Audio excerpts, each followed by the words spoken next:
I appreciate the opportunity. Yes, you were here recently and we were talking about everything involved with your writing, and you briefly said something about all the entrepreneurial endeavors you do. And so I wanted to talk a little bit about that because we've got a lot of people that listen and that juggle several things. And so I just wanted your take on what other things you're doing in life and how you make it fit with your writing schedule. Yeah, so I've always been a self-starter, and I think that as an entrepreneur and someone who enjoys work, for me, owning several businesses or being involved in multiple endeavors at the same time come naturally. I don't mind the juggle, and for me, I'm not the kind of person that sits around. The 9 to 5 thing is never attracted for me, and even if it was something as an athlete when I was younger or as a writer, things happen at 5 a.m., they happen at 10 p.m. And you just have to, even when I was playing hockey, some of our rink time was at midnight, and so you get used to having varying schedules. And for me, I don't mind it. And if it's in your blood, it's hard to get away from it. So, I enjoy it. And there's something to be said about the challenge of being cast into a very deep ocean and having to tread water and or swim for long periods of time, and just know that you have the faith that you can do it. And so I don't mind it, and for me, I think if entrepreneurship is in your blood, you'll find a way to get there. Okay, that that is very good information, especially when you're talking about being on the ice rink at midnight and you have to adjust your schedule on the fly. And um, what was it like for you when you did? Were you ever one of those people though that had your schedule in place and then someone else's schedule? If you wanted to do it, you were going to have to somehow change on the fly. Yeah, all the time, right? So, for me, my first job out of college, I worked for a U.S. senator who was on the Armed Services Committee in D.C. And you want to talk about juggling schedules? I mean, it would change every 5 minutes, and part of it was, a matter of priority. Something would be pulled, and you'd have to get pulled into, a committee meeting or a hearing, or, the another member of the Senate would call or the president would call, and it didn't matter what you were doing. And you always had to be ready in the sense that if the boss was no longer available, you'd have to step in and be his representative at that time. And so I learned a lot about that. And I learned how he kind of juggled those things too. And early morning flights, I'm over at his house at 4 a.m., picking him up to get him to the airport at 5. And he's working on the way there, right? And you pick him up that night at 7 or 8, and he's working on the way home. But he had a kind of a standing rule that he would try to be home by no later than 7 every night to be with his family, because he had 7 kids, and they were all young at the time.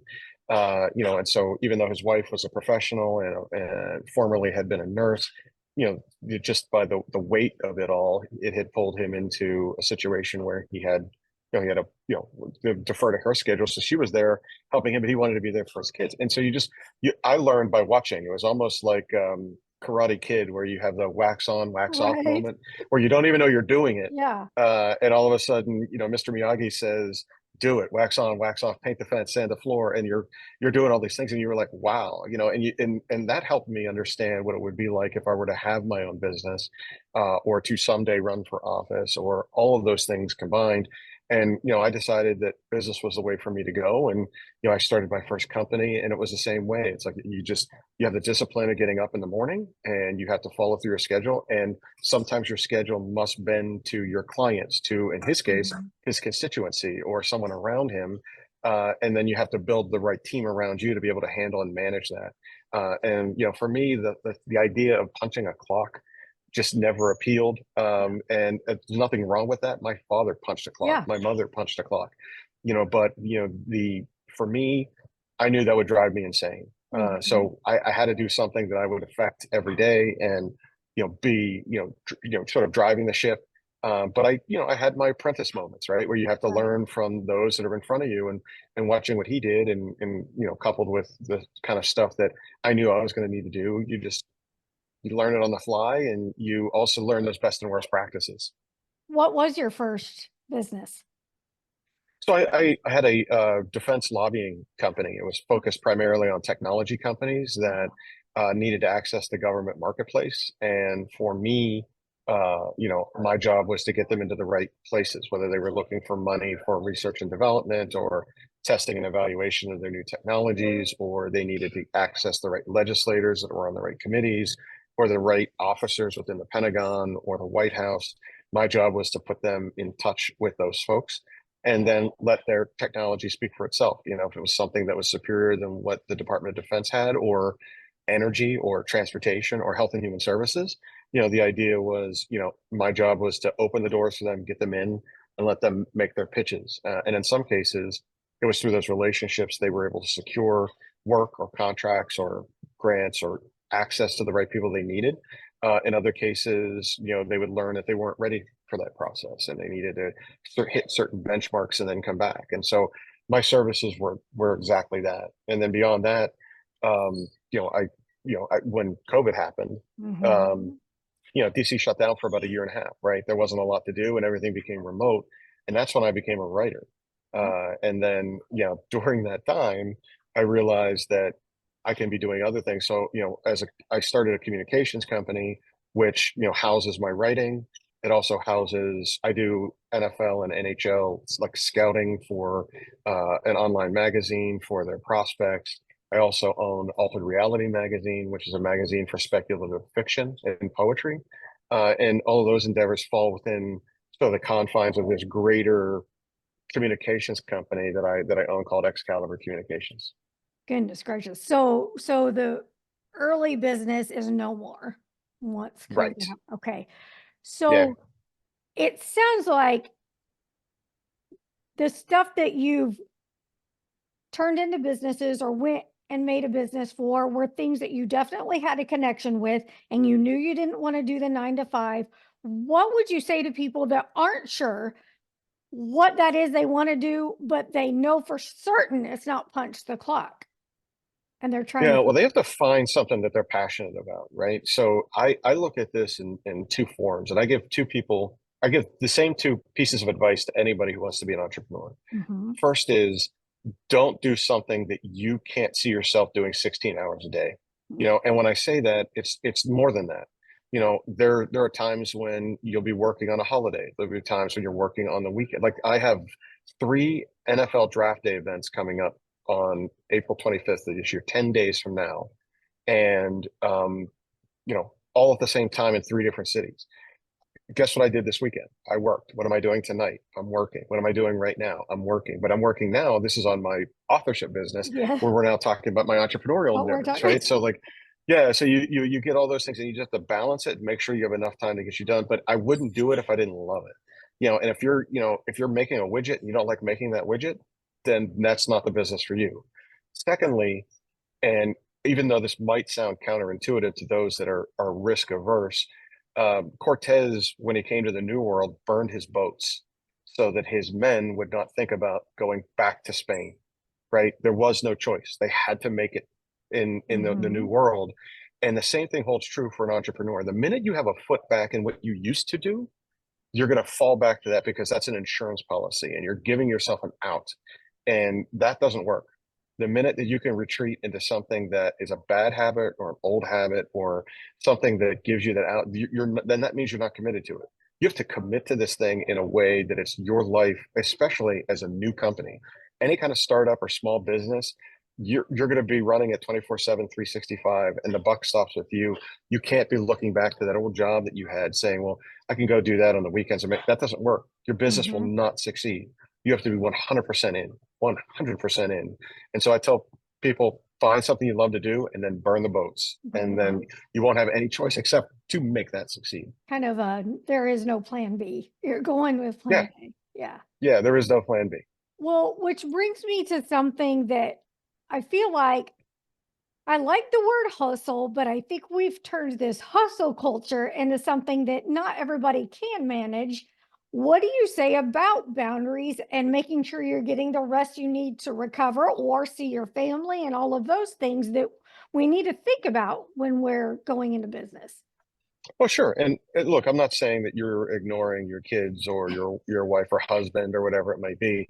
but ultimately, there's teamwork there, right? Your partner needs to be able to tell you that, hey, I know what you're doing, and I get that you're making this decision that's going to benefit us in the long run, and for the short-term sacrifice, this will put us over the top, and then we'll be on an easier street than we would be if you would continue down the path you were on, right? And then second, so they're partners in this too with you. Hmm. When I started writing, my wife did DoorDash, you know what I mean, Yeah. to make extra money. And when the government was shut down, I had no business.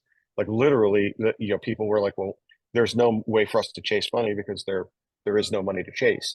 And so therefore, I had to find a different outlet. And starting a writing career is difficult because you don't make money until book 3 or 4, right? Hmm. And so it's a bit just like owning a business. You're investing in your time in that. And in this case, I wanted to make sure that my wife was okay making more money on the side so that I could, do this. And that's how that got off the ground. And the other things got off the ground as a result of that. And even though we're still working through that stuff, she doesn't have to work DoorDash anymore. Now she could if we needed her to, or for all intents and purposes, I could too, Hmm. to pick up some extra cash to make sure we're paying the bills. So that's part one. But you're right. I mean, you like I go to the gym once a day, right? I make sure that I'm there because of health issues. I also, at night, I turn everything off at 11, but I'm up early and I don't need as much sleep as most people, and I've never needed as much sleep as most people. And I'll catch up on it on the weekends and on holidays and stuff like that if I need to. We always try to make sure that we take vacations, and then folks that have children, obviously there's things you're going to be doing at night on the weekends with them as well. And so you have to consider those things, and oftentimes maybe opening a business at that time isn't the right time for you to have it, or you have to make sure that you're over certain things, so that you can be part of their lives. So you're right, there has to be a work-life balance there, but understand that no matter what happens, you might get that strange call out of nowhere saying, "Hey, this isn't working," or "This is failing," or "I failed to do something," and that impacts your business. You might have to step away, to take that call. So you have to have the right structure, right family structure at home, and make sure that everybody's recognizing that, and also make sure you take care of yourself too. Because without that, and look, I'm not a pillar of health by any means, but by the same token, I make sure that I hit the gym every day, and that means getting up an extra 45 minutes early. Yeah. Then that's what it takes. Yeah. So what about when you have, like, for example, three different things that need your attention? What's your structure like? How do you like to kind of choreograph the moving parts? Yeah, well, it's a triage, right? It's Yeah. like you walk into the business that morning and you find out A, B, and C all need to be done today. What's going to take the longest time? What's going to be the most difficult to tackle? What Mhm. could I delegate to one of my staffers? What do I need to handle on my own? If there's a need for us to push something back, what would that be? How do I communicate that to my clients to make sure they understand there might be a short delay? In other cases, you just have to tackle it and and make sure that you get it done. And if it takes your attention, that's why you're the boss. You get all the accolades and you get all the success, but you also get all the bad things that come with it. And if you're okay with ownership of all those things, and don't mind that controlling your own destiny, then that's the right thing for you. And for me, I don't mind the juggle, and if you're look, if you plan well enough, Mhm. you rarely do have to juggle. There's always going to be emergency, or there's always Mhm. going to be an issue that pops up every now and then. But if 85, 90% of your time you're on schedule because you plan to be on schedule, then you're better off and you can handle those things because they're not all that frequent. What are some things that you've done to make yourself a better entrepreneur and business owner? Like, what kind of books have you read? What kind of courses, if any, have you taken? What kind of studies do you do to better yourself? Yeah, so mine or my bachelor's was in political science and European studies. So when it was time for me to become a CEO, that's what grad school was for, and that's what an MBA was for. Now, I would also suggest to many that academic learning of business running is far afield from what actually happens. And there was uh, Rodney Dangerfield made a movie back in the 80s where he basically went back to school, and that was the name of the but he was a successful entrepreneur, and he was in this classroom, and and when he was asked a question about what he would do in an academic setting, he basically answered it in a funny way, saying that would never happen, and this is why this happened, and told the story. And the kids stopped looking at the professor and turned to him and started taking notes. Well, all those things are true. Yeah, you can learn to balance a book, and and I'll give you a perfect example of this. Is one of my old business partners, his wife was a double, uh, master's degree from UVA, and he and I were running our first business together. And she said at the time, you're not supposed to take a salary unless you have 2 months receivables in the bank.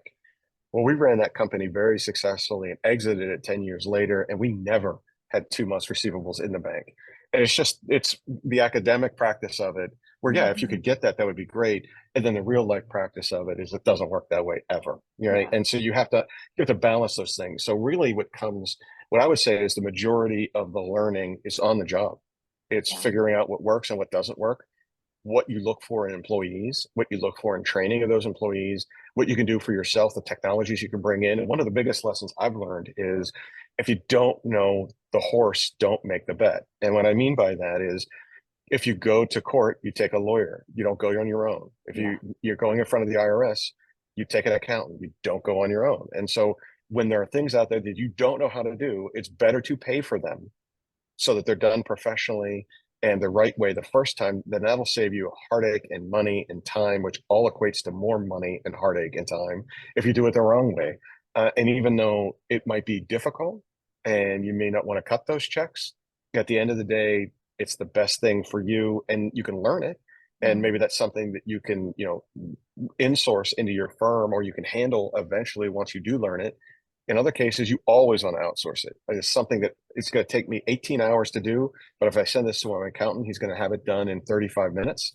Mhm. Boom, gone to the accountant, and that saves me 18 hours in my day Wow. that I can then do chasing profitability as opposed to trying to figure out how do I do my own taxes. And those kind of things I recommend. Now, I realize that, especially for startups, that's hard to do. And I would work with certain vendors that are used to working with small or startup businesses, that will give you leeway and they'll give you a net 30 or a net 60 to pay them. And that way you've got ways to getting money in the door. Because in the beginning, it's not it's not easy, right? Mm-mm. It's the worst.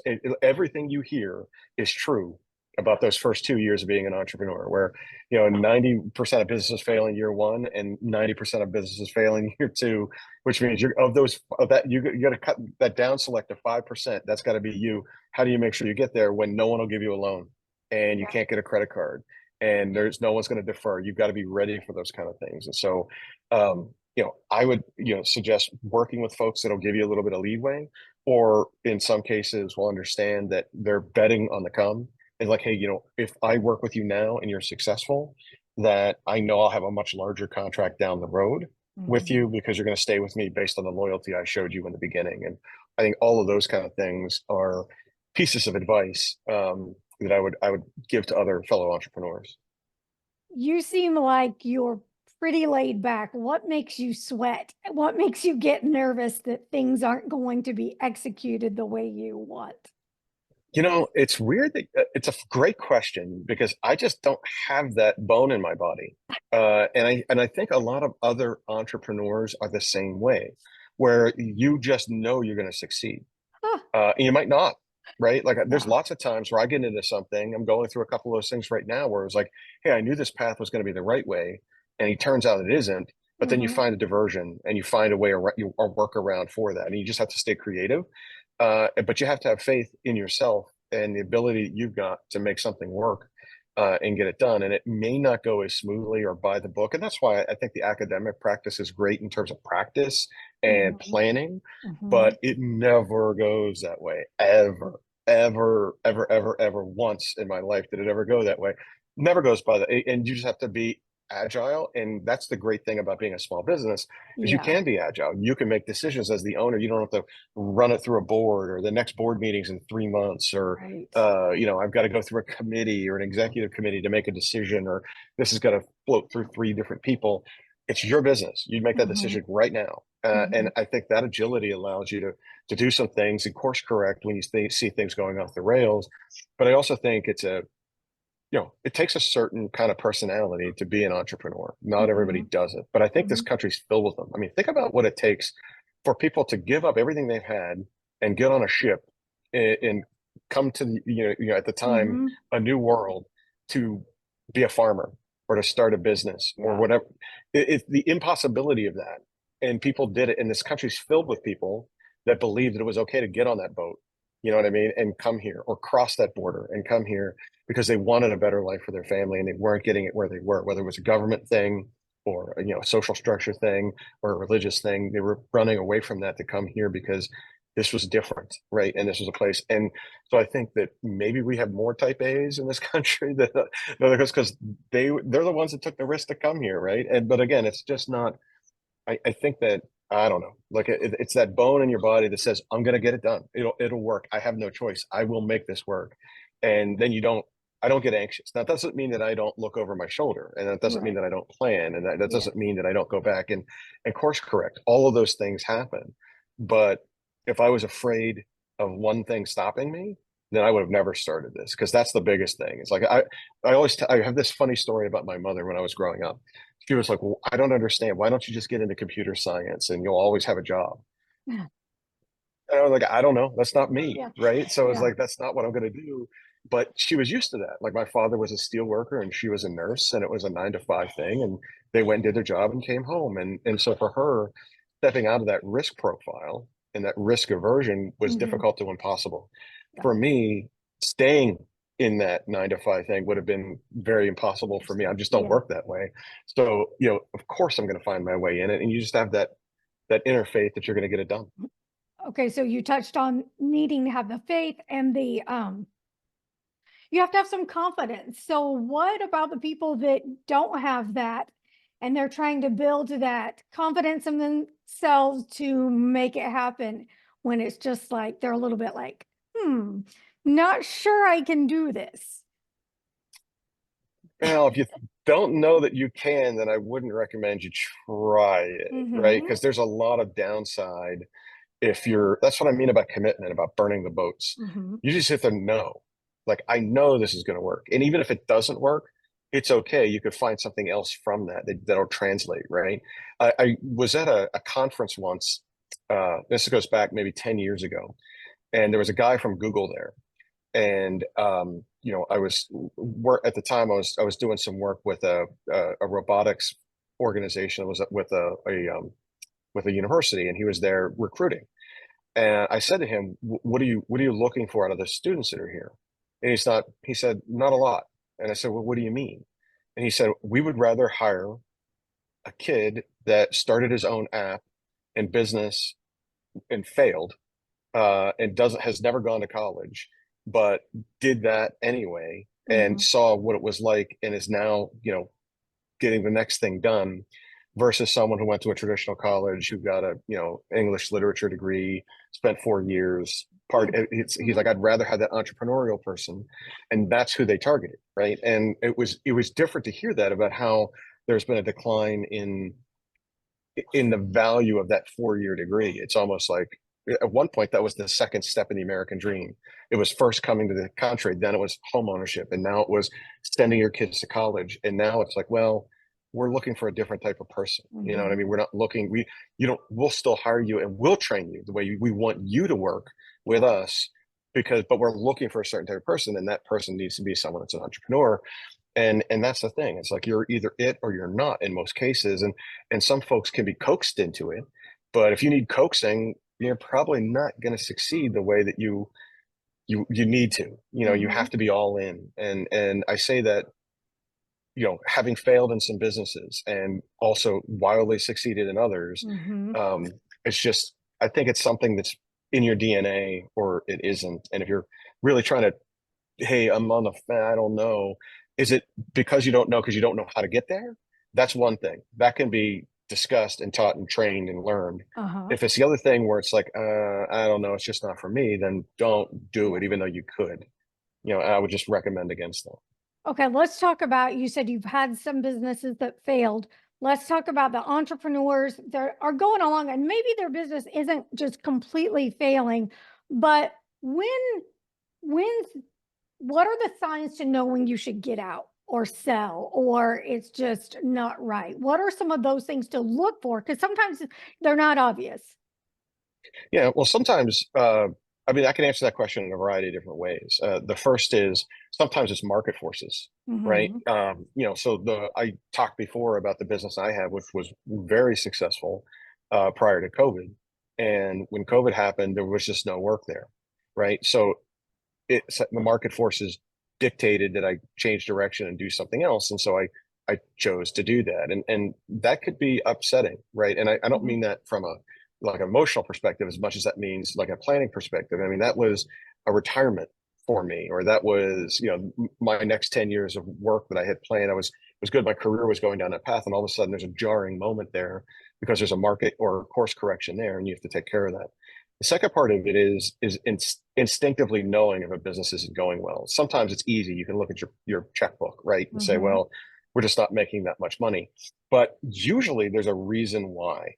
You're Okay. either running it poorly, or someone else has a competitive advantage, or there's a disruptive technology that's displaced your old way of doing business and you need to catch up and do that. And you can identify those things if you're paying attention to it. And if you realize that even though you're used to making all the decisions, not every decision you make is going to be the right one, you might have to go back and take a step back, before you can take two steps forward, right? So like it's okay to course correct and try to change things and see if they'll work themselves out, even if that means the way you train people, the way you're presenting your product and or services, the way you rebrand yourself changes at the top, changes at the bottom. Sometimes what I found in one of my businesses is I was my biggest problem.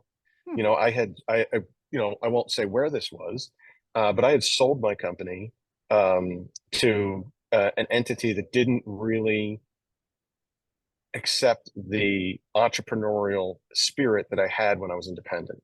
Okay. And they expected me to kind of just roll in and run the division of what was like my company, run it under their umbrella. Hmm. But the entrepreneur in me was fighting that the whole way. And it took me Hmm. 3 years to realize that I was complaining, once a quarter to the board, and then it was once a month, and then it was once a week. And I was like, wait, and it took me 3 years to notice that the problem wasn't them. That was the way they did business. The problem was Hmm. me. Right. Hmm. And so I made a decision to leave and go back into an entrepreneurial endeavor as opposed to staying in there, even though I could have easily retired and been very comfortable doing the stuff that I could have done under there if I was okay playing by their rules. But there were Yeah. opportunities that I saw them leaving on the table. They just weren't set up to chase them. And Yeah. meanwhile, the entrepreneur in me is like, oh, you're leaving money on the table. And it just wasn't the right fit. So I made a conscious decision to leave. And that's the same kind of thing I would recommend is realize that sometimes it's not the people around you. It could be you or the system and the structure that you put around you that needs to be tweaked. And maybe they're not the right people, and maybe you hired the wrong people. And, there's that old saying out there is, slow to hire and quick to fire. If you find someone isn't working, don't let it linger. Take care of it right away. And you can offer them a chance to be, trained, or offer them a chance to work within the confines you've set up for them.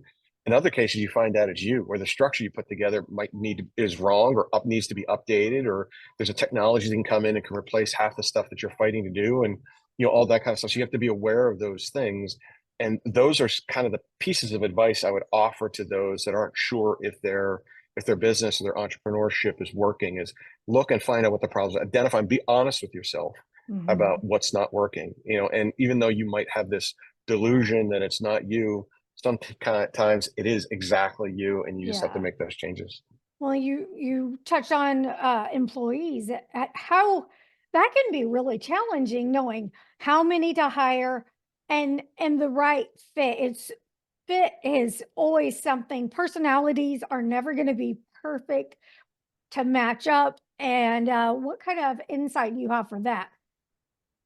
Yeah, so that's what, when I would don't be lazy during the interview process, right? When Yeah. you're talking to employees and potential employees, take them through it. You know what I mean? Hmm. Make sure they understand what a day in the life of is going to look like, and understand how you think that they work, and definitely take them up on the opportunity to call their references. And you'll find out, when you're calling someone and you ask questions and they answer them truthfully to you as a reference, you'll get a sense of who they are and what they do. And I would also, it's hard to hire someone you've not worked with in the past. Yeah. I always try to hire people that I've worked with that are in and or around my industry, either adjacent to or 1 degree of separation of, because I know how they work because I've worked with them and I enjoy working with them and I see how they respond to me and I see how they treat other people in the community and all those other kind of things too. So take that interview process seriously. Don't hire someone out of need and just, hey, oh, you're available, come on in tomorrow. I mean, there are times when I get it. You have to, there's an order and you need 40 bodies somewhere. Mhm. I totally get that. But in most cases, go through a process, have them meet with other people in and around your business, make sure they're the right cultural fit for what you're trying to do, as well as seeing how they've treated other people in those communities. And, do they send a thank you letter or an email these days, right? Those thank you Right. letters are kind of, no one does that anymore. Maybe I'm showing my age a little bit there, but, ultimately that's the thing is like, hey, what do they do? Do they follow up? Are they, and you'll be able to tell right away. I mean, everybody's on their best behavior month one, but Right. month two, Yeah. all of a sudden there's a degrade in that. And it's like, and sometimes, familiarity breeds contempt, and it's like, well, I really don't have to do that now or whatever it might be. But Mm. even the smallest of things, the way they Yeah. treat other people around them, or when they empty the coffee, do they remake another pot, Right. like that kind of stuff, and I'm not saying you fire someone over that, but ultimately those are like the tip But offs that yeah, right. Yeah. And yep, those yep. are the kind of things I look for. And so make sure that they're culturally a fit. And then also make sure that you're comfortable working with them because you're going to be married to them for a long time. Great tips. Thanks for coming back and sharing. Come back anytime. What's on the horizon for you? So I was mentioning earlier today, if we're going to stay on the entrepreneurial side, one of my companies that I own, Draft Nation, is an e-magazine for sports that covers all four professional sports drafts. And in about 10 days from now, the NFL draft is up. And so we are running 24/7, 365 on our guides, on our events, on our podcasts. It's a little crazy. And there's a bit of a dip. And then we go into like almost back to back to back drafts for Major League Baseball, hockey, and basketball starting at the end of June and the middle of July. And then there's a giant gap for us to catch up. So when you said, where do you get your sleep? My sleep stock starts August 1st. August 1st. You are out. Down for the count. Well, Yep. thank you. Come back when you catch your breath. Love to hear more about your writing and your other endeavors and share with us. We'll cross promote. Love having you. Thanks so much. It's been my pleasure. And thank you very much for having me back anytime. Thanks.